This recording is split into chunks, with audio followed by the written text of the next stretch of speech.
하나님은 사람을 부르시고 사용하십니다.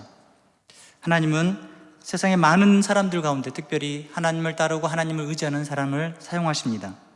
본문을 보면 하나님은 사무엘을 계속해서 부릅니다. 3번을 부르신 후에 마지막에 4번째로 사무엘 이름을 계속적으로 반복하며 2번이나 연속해서 부르십니다. 이러한 표현은 성경에서 다른 곳에서도 분명히 나타납니다. 창세기 22장 11절에 보면 하나님께서 아브람을 부르실 때 이렇게 표현합니다. 여호와의 사자가 하늘에서부터 그를 불러 이르시되 아브라마 아브라마 하시니라. 아브람이 이르되 내가 여기 있나이다 하매, 아브람이 100세 때 낳은 아들이 이삭입니다. 그 이삭을 하나님께서 모리아 산에 가서 바치라고 했습니다. 그 명령을 듣고 아침 일찍 준비해서 모리아 산에 가서 이삭을 바치려고 칼을 든 순간 이 말씀으로 이스라엘 백성들 향한 하나님의 뜻이 무엇인지를 또한 알려주시는 것입니다. 그것은 아브람을 통해서 아브람 100세 낳은 아들을 하나님께 드리는 그 아브람을 말리시면서 다급하게 말리시면서 부르십니다. 똑같이 이스라엘 백성들을 하나님께서 사랑하셔서 부르시는 것과 똑같습니다. 또 어디 있습니까? 출애굽기 3장 4절에 보면 여호와께서 그가 보려고 돌이켜 오는 것을 보신지라 하나님이 떨기나무 가운데서 그를 불러 이르시되 모세야 모세야 하시매 그가 이르되 내가 여기 있나이다. 모세를 하나님께 택하셔서 이스라엘 백성들을 이끌어내기 위해서 모세를 부릅니다. 민족의 주도자로 부를 때 그를 2번 불러서 계속적으로 부르십니다. 사용하십니다. 또한 사도행전 9장 4절에 보면 사울을 부르시는 장면이 나옵니다. 땅에 엎드려져 들음에 소리가 있어 이르시되 사울아 사울아 내가 어찌하여 나를 박해하느냐 하시거늘, 그리스도인을 핍박하고 그리스도인들을 죽이려고 다니는 사울을 다메섹 도상에서 예수님이 부르십니다. 예수님께서는 거듭하여 그 이름을 부르시면서 그 부르시는 장면은 그때는 하나님께서 그 간절함, 지금 상황과 형편 가운데 너를 꼭 불러야 할 이유를 가지고 계신다는 것입니다. 하나님은 오늘 본문에서도 사무엘을 부릅니다. 근데 사무엘은 무슨 일을 하고 있었습니까? 사무엘상 2장 18절에 보면 사무엘은 어렸을 때 세마포 에봇을 입고 유 앞에서 섬겼더라. 세마포 에봇을 입고 일했다는 것을 본격적으로 제사를 돕는 역할을 했다. 아직 아이임에도 불구하고 세마포 에봇을 입고 제사장 역할을 감당했다는 것입니다. 앞으로 사무엘이 어떠한 사람이 될 것인지를 미리 보여주는 말씀이기도 합니다. 사무엘이 이스라엘 마지막 사사로 활동하기 전에 그 상황들을 오늘 말씀 가운데 3장 1절, 2절, 3절에서 보여주고 있습니다. 사무엘을 부른 시기는 어찌 보면 사사의 마지막 때, 사사기의 마지막 때의 모습과 같습니다. 1절에 보면 아이 사무엘이 엘리 앞에서 여호와를 섬길 때 여호와의 말씀이 희귀하여 이상이 흔히 보이지 않더라. 말씀이 희귀했다는 것입니다. 말씀이 값진 것. 희귀하다는 것은 본래 상인들이 주로 쓰는 용어인데 비싸다, 귀한 것, 희소성이 세상에 많은 것 중에 몇 개 없으면 너무 희소하지 않습니까? 그런 건 비쌉니다. 그런 상인들이 쓰는 용어인데 흔하지 않는 보석을 수식할 때 사용합니다. 그런데 말씀이 희귀했다는 것입니다. 하나님 말씀이 그때로 없었을까요? 선포하지 않았을까요? 분명히 하나님 말씀은 있었지만 그 말씀을 희귀하게 여겼다는 것입니다. 그 말씀을 찾고 그 말씀을 따르고 그 말씀을 의지했던 사람들이 적었다는 것입니다. 하나님 말씀을 찾기를 갈급했던 사람들이 없었다는 것입니다. 또한 그 말씀을 전해야 할 제사장들과 지도자들이 하나님 말씀을 잘 가르치지 않았다는 것을 이야기합니다. 값비싼 보석을 찾기 어렵듯이 그 당시 하나님의 말씀을 찾기가 매우 힘든 상태였습니다. 말씀을 들으려고 하는 사람이 없었기 때문에 영적으로나 도덕적으로 많은 타락들이 이스라엘 백성 가운데 있었습니다. 북이스라엘의 타락한 모습을 아모스 선지자를 통해서 말씀하는데 아모스 8장 12절에 보면 사람이 이 바다에서 저 바다까지 북쪽에서 동쪽까지 비틀거리며 여호와의 말씀을 구하려고 돌아다녀도 얻지 못하리니. 사람이 하나님 말씀을 찾기 위해서 저 바다 끝에서 이쪽 바다 끝까지, 북쪽에서 동쪽까지 찾아 헤매지만 하나님 말씀을 얻지 못한다고 했습니다. 말씀의 기근입니다. 물론 찾으려는 사람도 없었습니다.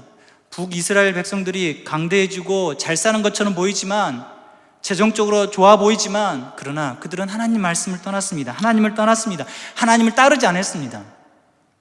말씀의 기갈이 심각한 상태가 된 것입니다. 아무리 간절하게 말씀을 찾아 헤맬지라도 아무도 그 말씀을 받지 못했습니다.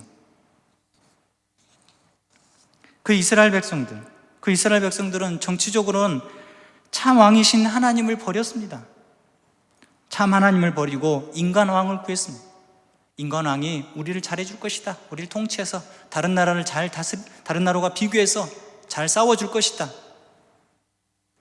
종교적으로는 참 신이신 하나님을 버리고 바알을 섬겼습니다. 하나님을 버린 것입니다. 사회적으로 보면 불의한 일을, 정의를, 공의를 드러내야 할 그들이 불의한 일을, 가난한 자를 돌보지 않았습니다. 약자를 돌보지 않았습니다.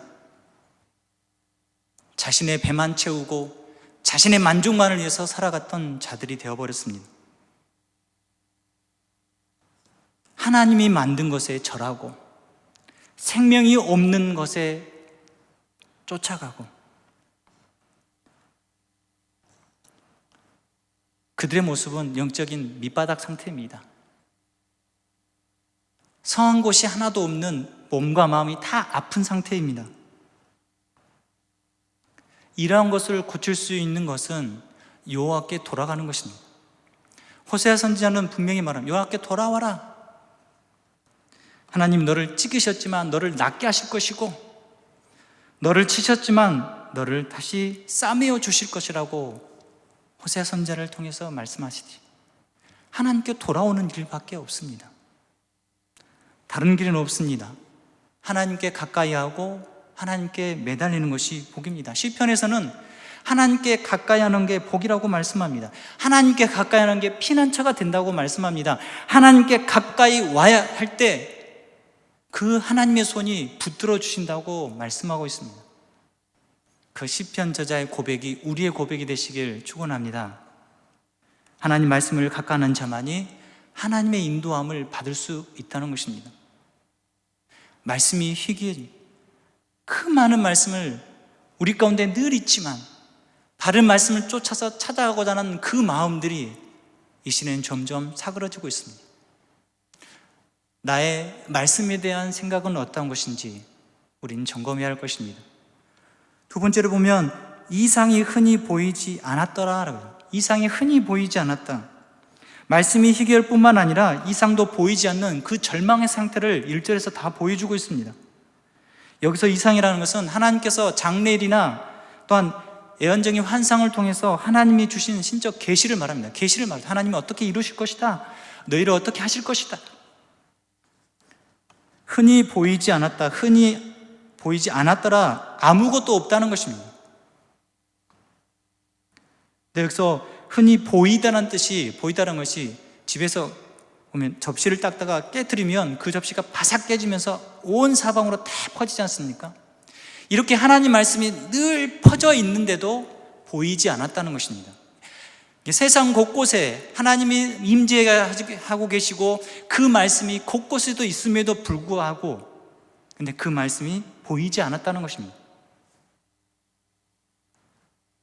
이것은 앞에와 동일하게 이스라엘 백성들이 영적으로나 도덕적으로나 사회적으로 모든 부분에서 타락했기 때문에 하나님 말씀에 대한, 하나님의 계시에 대한 무관심과 또한 그 말씀을 찾아 헤매지 않고 있는 것입니다. 이스라엘 백성들은 그래서 절망 속에 헤매는 것입니다. 어둠 속에 헤매 있는 것입니다.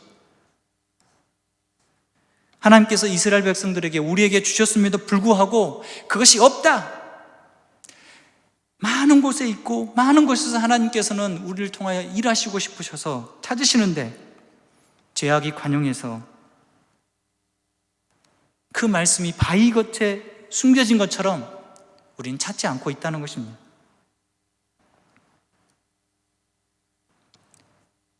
그 하나님 말씀을 우리는 찾아야 됩니다. 그 말씀이 분명히 우리 가운데 있고 여전히 선포되어지고 있습니다. 그래서 우리는 우리의 마음의 눈을 밝혀야 됩니다.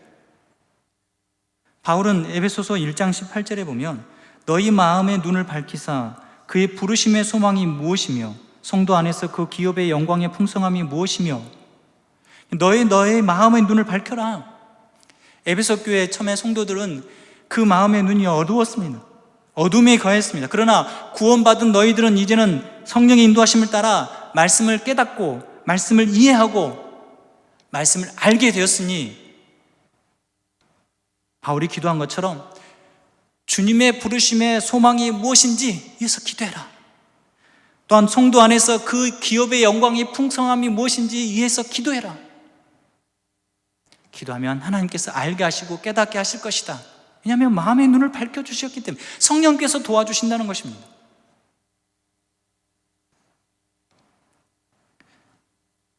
말씀이 희귀하고 이상이 보이지 않는다고 해서 하나님이 이스라엘을 찾지 않으실까요? 하나님이 그의 백성들과 소통하지 않으실까요? 하나님은 만나시기를 원하십니다. 하나님은 지금 이 시대에도 지금 오늘 이 순간에도 우리를 만나시기를 원하십니다. 그렇게 하나님을 만나시는데 그런 역할을 감당해야 할 엘리는 어떤 상태였습니까? 2절에 보면 엘리의 상태를 보여주고 있습니다. 2절에 보면 엘리의 눈이 점점 어두워가서 잘 보지 못하는 그때에 그가 자기 초소에 누웠고, 엘리의 육체적인 모습도 있고 지금 행한 모습이 두 가지 다 나와 있습니다. 눈이란 단어는 성경에서 보면 보통 판단력, 그것을 상징합니다. 눈이 어둡다는 것은 판단력이 흐려졌다는 것입니다. 엘리 제사장은 백성들이 하나님의 사람으로, 하나님의 백성으로 살아갈 수 있도록 그 길을 인도하고 분별해서 잘 가르쳐야 함에도 불구하고 이 엘리의 눈이 점점 어두워갔다고 했습니다. 4장 15절에 보면 엘리의 나이가 98세에 그 눈이 어두워서 아예 보지 못하였다라고 말씀합니다. 계속적으로 엘리의 상태를 눈이 어둡다, 어두워가고 있다라고, 더불어서 그가 판단력, 하나님 말씀을 잘 소화해서 백성들에게 가르쳐야 할 그 능력이 점점 사라져버린 것입니다. 단순히 엘리의 육체적 노쇠만을 이야기하는 것이 아닙니다. 물론 우리가 나이에 들면 노쇠하고 힘이 들 수 있습니다. 그러나 엘리 제사장의 영적인 그 무감각, 하나님 말씀을 잘 전할 수 없는 상태, 바로 소경된 사람이 되어버린 것입니다. 마태복음 15장 14절에 보면 그냥 두라, 그들은 맹인이 되어 맹인을 인도하는 자로다. 만일 맹인이 맹인을 인도하면 둘이 다 구덩이에 빠지리라 하시니, 맹인이 맹인을 인도하면 어떻게 되겠습니까? 구덩이에 빠져도 모릅니다.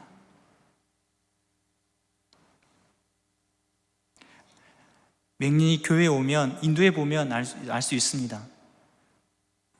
눈뜬 사람이 그 맹인을 잘 인도할 때 차근차근히 한 걸음 한 걸음 잘 인도해야 됩니다. 근데 어떻게 맹인이 맹인을 인도할 수 있겠습니까? 그건 가당치 않는 일입니다. 근데 엘리가 그런 일을 하고 있다는 것입니다. 엘리의 모습 가운데 엘리는 자신의 백성, 자신이 그 하나님의 백성을 잘 가르침에도 불구하고 하지 못했고, 심지어 자기 자녀들 또한 가르치지 못했습니다. 이스라엘 백성들이 영적 암흥 상태, 하나님 말씀을 분별하지 못한 상태로, 이것은 자신이 행하고 있는 악한 일을 분별하지 못한 상태와 동일합니다. 고린도전서 2장 14절에 보면 육에 속한 사람은 하나님의 성령의 일을 받지 아니하나니, 육에 속한 사람은 하나님의 성령의 일을 알지 못합니다. 이는 그것들이 그에게는 어리석게 보입니다. 육에 속한 사람은 성령의 일을, 성령의 열매를, 성령의 모습을 어리석다고 여깁니다. 또 그것들을 알 수 없다고, 그러한 일을 영적으로 분별되기 때문이라고 말씀합니다. 세상에서 나오는 쾌락만을 쫓아갑니다. 자기 만족과 자기 이익을 위해서 쫓아가기 때문에 하나님께서 주시는 성령의 역사를, 하나님께서 인도하시는 그 놀라운 일들을 모르는 것입니다. 알고 싶지도 않죠. 엘리는 그런 모습과 같습니다. 최근에 어떤 동영상을 봤는데 코로나 이후의 한국 교회의 모습, 많은 데이터를 축적해서 이렇게 될 것이다, 이렇게 되고 있다라는 통계치를 보았습니다. 근데 그 중에 제가 봤던 통계 중에 하나가 코로나 이후에 이제 교회에 가서 꼭 예배를 드리지 않아도 된다고 하는 생각을 가진 사람이 무려 20%가 넘었습니다. 10명 중에 2명 이상이 이제 나는 교회 가지 않고 집에서 편하게 예배 드리겠다.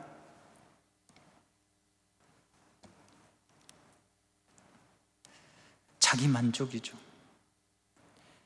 하나님께서 교회를 세우시고 하나님께 이 교회 가운데 우리 하나님 말씀으로도 교제함으로 하나님 나라가 이루는 것을 분명히 보게 하심에도 불구하고 이제 나는 이게 너무 편하고 나 이게 좋으니까 나는 이곳에 이렇게 살겠다.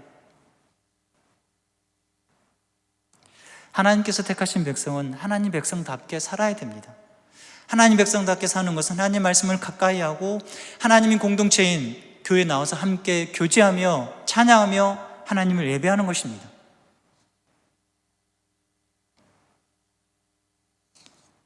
우리의 영적인 눈이 어두워지면 그것을 분별하지 못합니다. 내가 하는 것이, 내가 지금 생각하는 것이 맞다고 생각합니다. 말씀이 희귀하다고, 이상이 계시가 보이지 않는다고 하나님은 안 계십니까? 아닙니다. 그런 상황 가운데서도 하나님은 사무엘을 부르십니다. 3절 이하로 보면 하나님께서 사무엘을 부르시는 장면을 나옵니다. 근데 3절에서 보면 사무엘이 있는 위치의 모습을 보여줍니다.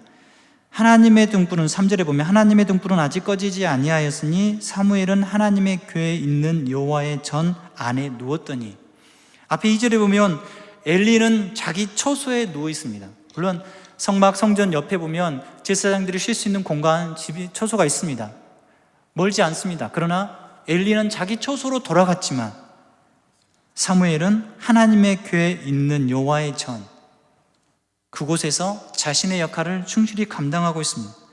사무엘이 하나님께서 부르시는 시간과 장소를 본문에서 이야기하고 있습니다. 근데 거기서 보면 반복되어지면서 또한 표현들이 있습니다. 하나님의 등불, 하나님의 궤, 여호와의 전, 다 하나님과 관련되어 있습니다. 성소의 등불은 해가 져서 해가 다시 뜨기 전까지 계속적으로 성전 안에 있는 성소에 있는 불은 꺼지지 않아야 됩니다. 출애굽기 27장 21절에 보면 아론과 그의 아들들로 해마각 증거계 앞 휘장 밖에서 저녁부터 아침까지 항상 여호와의 앞에 그 등불을 보살피게 하라. 해막 안에 증거계 앞 휘장 안에, 거기 안에 등불이 꺼지지 않도록 해가 진 때부터 뜰 때까지 계속적으로 켜두라고 보살피라고 있습니다. 근데 여기서 아직 꺼지지 아니하였으니 라는 말이 있습니다. 꺼지는 시간이 곧 다가오는 거예요. 새벽이 곧 다가올 시기입니다. 하나님께서 사무엘을 만나는 시간이 곧 새벽입니다. 제일 피곤하고 제일 우리의 어떤 이성이 흐트러질 때입니다. 그런데 하나님이 그들을 찾아오십니다. 그리고 하나님의 말씀과 이상이 없던 그 절망적인, 말씀이 희귀하고 이상이 흔히 보이지 않는 그 시대에 희망의 메시지를 등불이라는 단어를 통해서, 왜냐하면 이스라엘 백성들이 바람 앞에 촛불처럼 지금 곧 꺼질 수 있습니다. 네, 하나님의 등불, 여호와께 있는 여호와의 전, 이 말씀을 이걸 통해서 하나님께서 아직 이스라엘을 포기하지 않으셨다는 것을, 사무엘을 택하신 것은 아직 내가 너희를 포기하지 않는다, 내가 너를 버리지 않는다, 내가 너를 떠나지 않는다, 하나님의 그 표현입니다. 하나님의 궤는 지성소에 있습니다.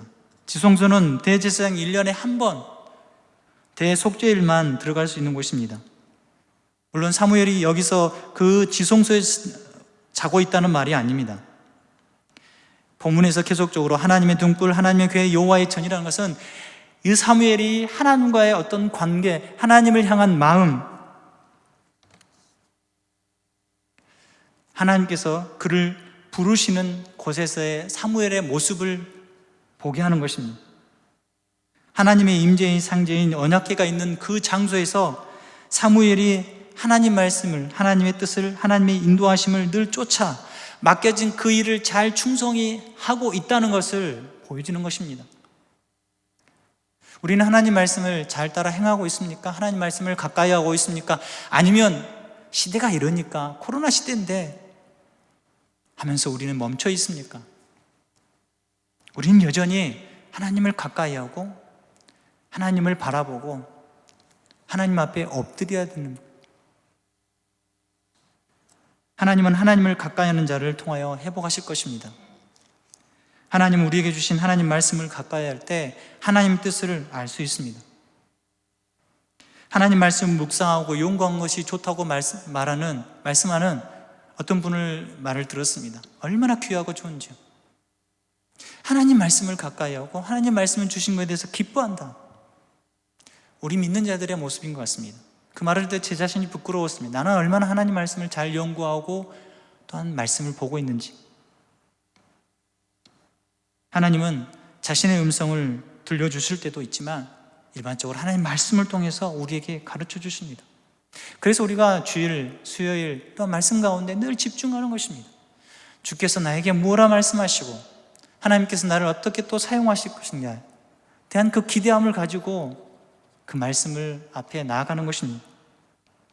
그렇다면 그 하나님 앞에 부르심에 나왔던 사무엘의 모습을 4절 이하로 보면 여호와께서는 성소에서 등불을 관리하면서 잠을 자고 있던 그 어린 사무엘을 찾아오십니다. 하나님의 그 부르심은 계속적으로 사무엘을 부르신지라. 그럼 사무엘은 내가 여기 있습니다.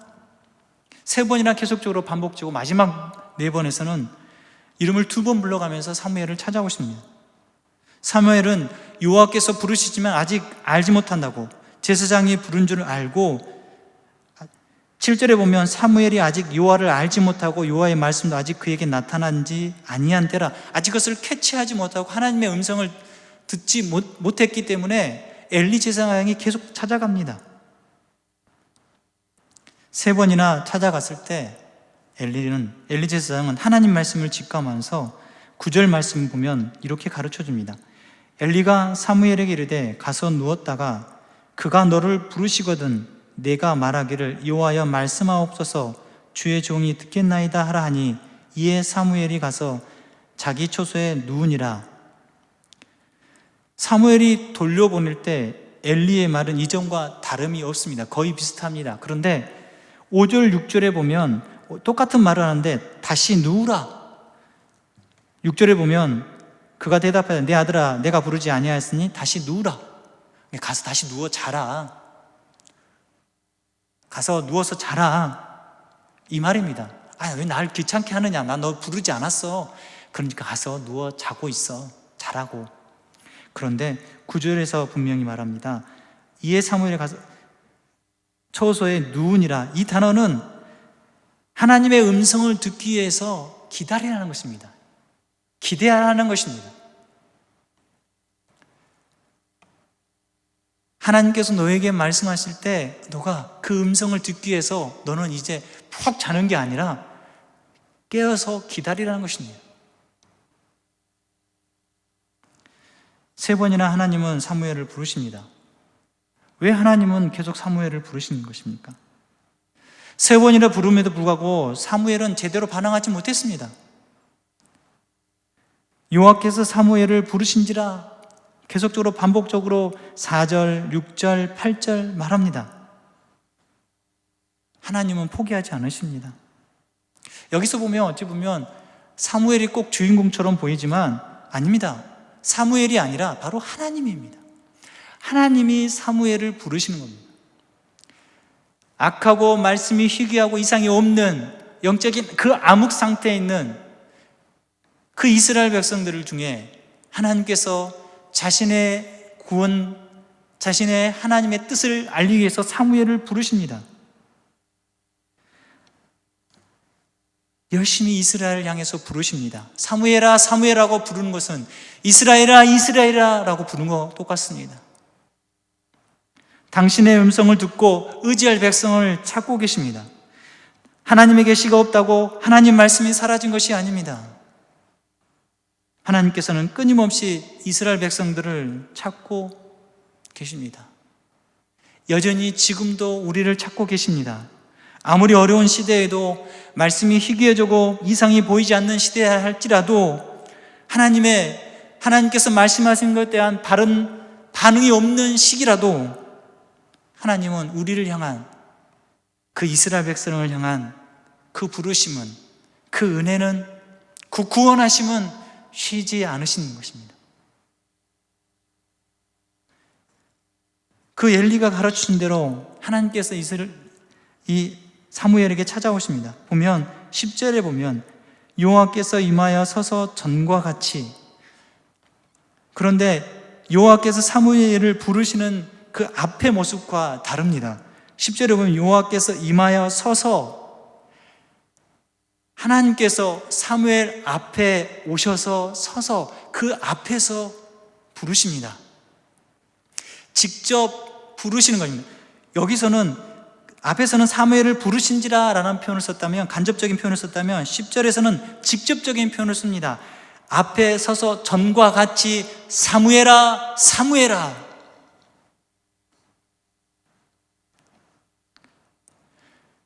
사무엘을 향한 그 간절한 마음을, 이스라엘 백성들을 향한 간절한 마음을, 하나님의 백성을 향한 그 간절한 마음을 이 단어에서, 이 이름을 부름을 통해서 보여주고 있습니다.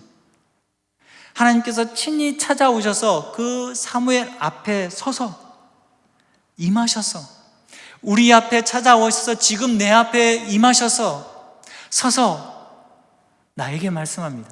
일영아 일영아. 사무엘은 어떻게 반응합니까? 엘리 제사장이 가르쳐준 대로 반응한 것입니다. 말씀하옵소서 주의 종이 듣겠나이다.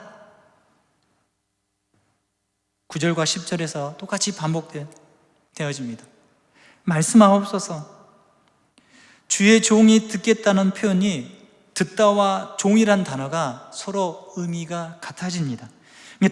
듣겠다는 표현이 그냥 듣는다는 의미를 넘어서서 나는 들은 것을 순종하겠습니다. 하나님께서 말씀하신 것을 내가 그대로 행하겠습니다.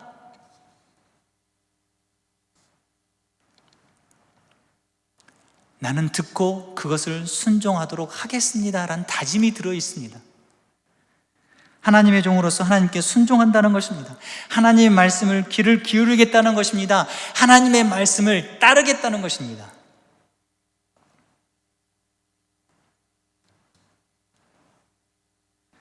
순종은 바로 하나님의 말씀을 똑바로 듣는 것입니다.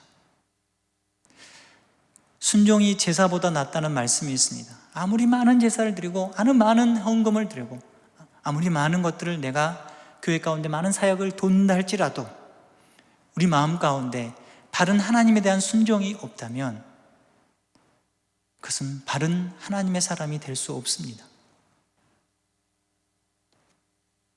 이 이스라엘 백성들, 이 사사시대 이스라엘 백성들을 표현하는 성경 구절들이 많이 있습니다. 특별히 사사기에 보면 이런 표현이 있습니다. 21장 25절에 보면 그때 이스라엘에 왕이 없으므로 사람이 각기 자기의 소견에 옳은 대로 행하였더라. 사사기에 보면 사람이 각기 자기의 소견에 옳은 대로, 자기 생각대로, 자기가 원하는 대로, 자기 마음대로 자기의 생각이 맞다고 그대로 행한 것입니다. 인간 왕이 없었습니다.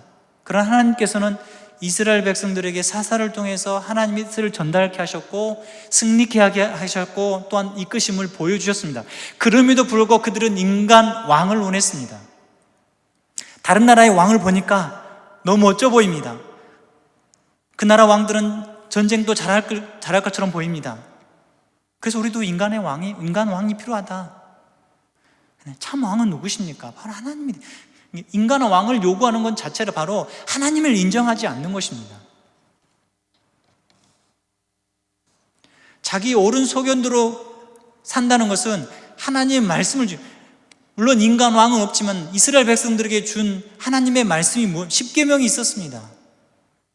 그 말씀을 따르지 않겠다는 겁니다.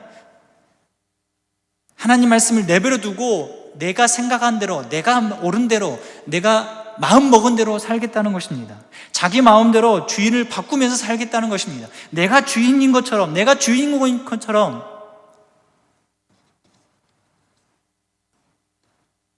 심지어 하나님께 예배드리는 것 또한 내 편함과 내 만족감을 위해서 드리겠다고 생각하는 시대가 되었습니다.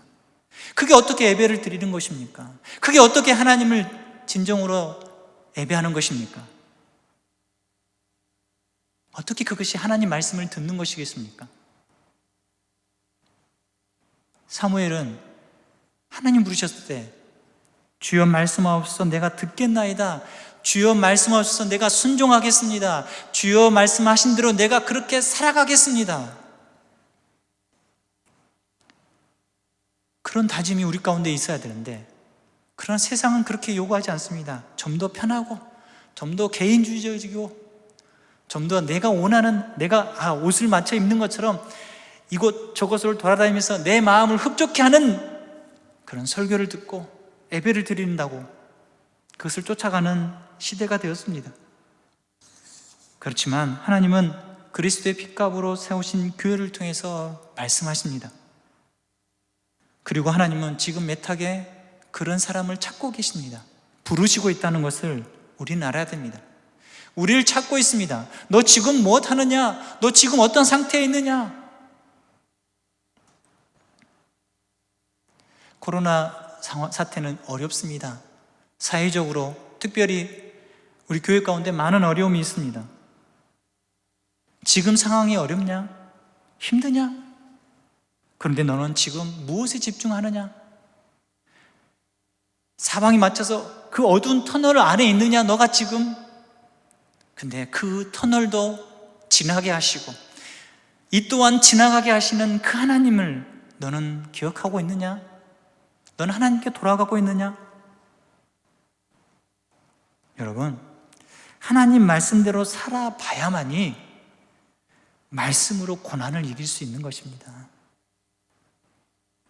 말씀을 붙들고 기도해야지만이 육체의 욕심을 이길 수 있습니다.